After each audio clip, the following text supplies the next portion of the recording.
Okay, so today's discussion is post-election anxiety. And I guess I'm one to talk because politics is not something that I particularly enjoy discussing because I know how sensitive it can be for a lot of people. Isn't it crazy? First off, I'm not trying to change the subject, but politics used to be something that you did not share. It was something that you privately held belief that you had, and you shared that belief at the ballot, when you went to vote. But now, I think due in large part to social media and how we like to showcase our allegiances, our opinions, and what have you publicly, it's become acceptable to share it. But that aside, I want to address something specifically because it seems that with every election in recent years, it becomes more and more of an end of the world type of scenario. At least that's how it seems with the division that we have. And I want to do my best to not really go into my particular belief system as far as which presidential candidate I voted for, because I think that actually obscures the importance of the message that I want to get across. I don't think casting judgment based on who someone votes for is useful. In fact, it's actually the root of most of the problems that we have now. So I'm not going to go there. What I will tell you is how I voted.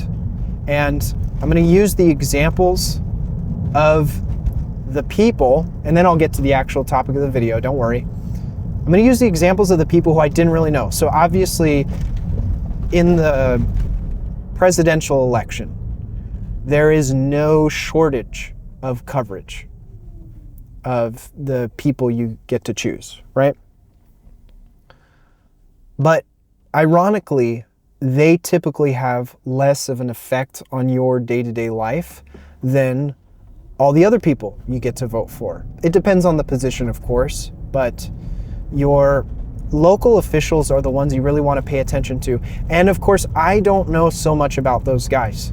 So what did I do in order to get up to speed as best I could? Because at the end of the day, there's all sorts of outlets that you can go to or articles you can look at with one perspective or the other, with one lean or bias, however you want to call it. And so it makes it really hard to make a decision. And I found that, in my opinion, the most effective way nowadays is to look for some kind of video content that the local representative has been a part of, like whether that was an interview or if they post on their own social channels, like really getting a look into who the person is. If you can actually listen to them talk at length, then just by the way they speak and their relative knowledge to the topic that they're discussing, because obviously you and I probably don't know everything about what they're saying, but if it seems like they at least do, well, that gives us a little bit more to go off of, right? And I think that is a really great start. It doesn't have to be the scope of how you choose your leaders or make your voting decisions, but I think in our current day and age, podcasting has become one of the most valuable forms of information transmission because a lot of it is unedited. If you're watching a video, then you are seeing the conversation uncut happen right before your eyes.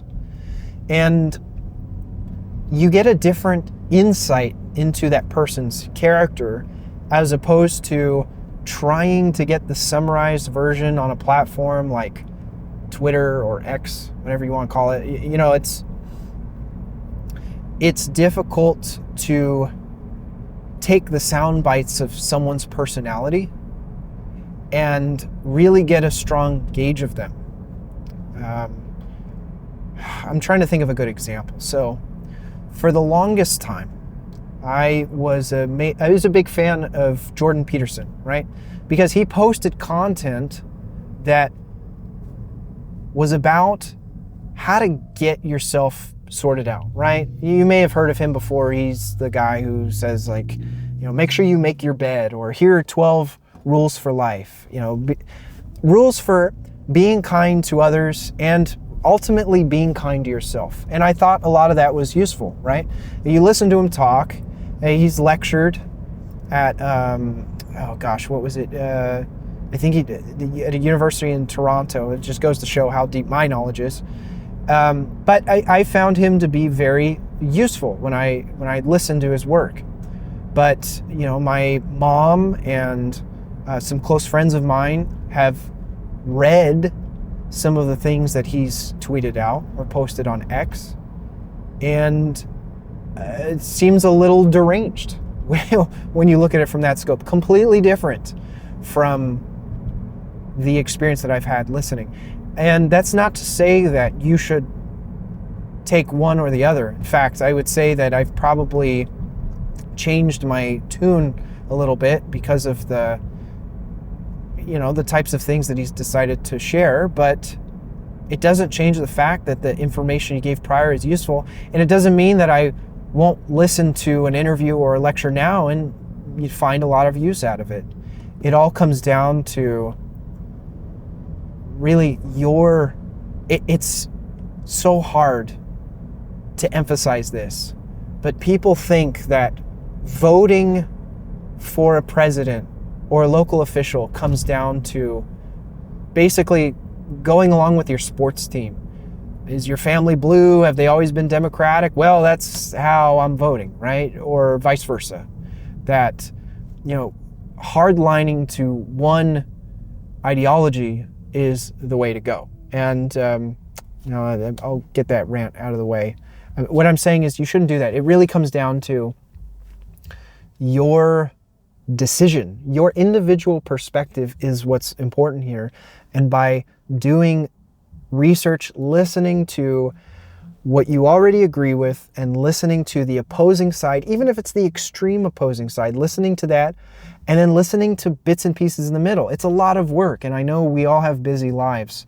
But if you want to feel really good or solid about your decisions, at least I felt much better after I did this work. Even if it's not necessarily the right decision, at least you went into it with confidence. You're not just voting because that's the same color as the group you're a part of, or because someone told you to, like a relative or a close friend. Like, you want to really feel like this is your thing. Anyways, as we continue, now that the election's over and some people are really concerned about the future, I just want you to remember that the most change you will see in the world comes from your immediate environment. It comes from starting with, I would argue, your bedroom. Here we go back to a Jordan Peterson lecture. How organized do you have that space? And then beyond that, how well kept is the rest of your house? And then at a deeper level, what is your relationship with your immediate family? And I know I've talked about this in previous videos. Some people's families are just, you can't deal with them. They are intolerable, is what I was going to say. And so just be the best person you can be to them and let them have their faults and their shortcomings and their weaknesses, and don't let that guilt rest on you. I'm here, I'm in the dark to tell you right now that you don't need to feel guilty about what your family's shortcomings are. If it's political or otherwise, just do your best. Try to fix that situation, that sinking ship, if that's what it is, as best you can, and be satisfied with that. And then beyond that, you think about your local community. You think about, like I said earlier, the local representatives that you vote for. Those are the things that will really matter more so in your day-to-day life, and you can take pride in the fact that maybe you get involved with a local park, maybe you volunteer there or you work there. Those are the things that actually contribute greatly to your greater community and what you should focus on as far as bringing about change in the world. Because I think we've kind of had it backwards for the longest time, where we think, oh man, the world is falling apart. All these things are it's destroying everything. But for you to conceptualize all of that as somehow your responsibility it's outrageous. Like it's not going to work that way. But hopefully with a video like this, maybe if it inspires one person who watches this to be a little bit more involved with their local community, that person can be an inspiration to maybe one or two others. And if that follows suit, and we live in the age of virality, so if someone's idea becomes viral enough, then a bunch of individuals get on board with it, and suddenly you don't have to think about the entire world doing all of that work.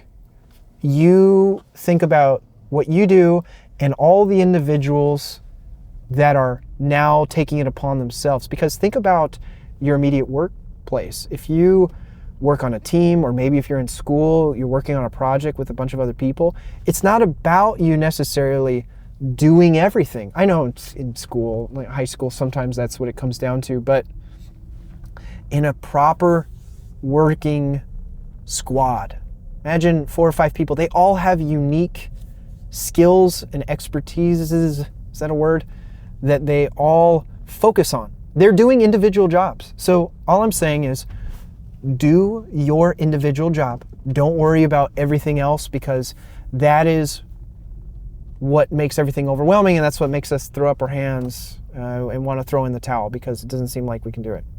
Anyways, I hope you have a great night. We're going to be fine.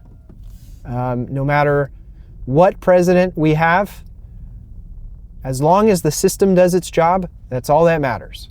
There's way more people than the president that are in charge. Some of them good, some of them bad, on both sides of the coin, both sides of the ticket. Just do your part to, assist with that as much as possible. And I'll see you tomorrow. Have a good night.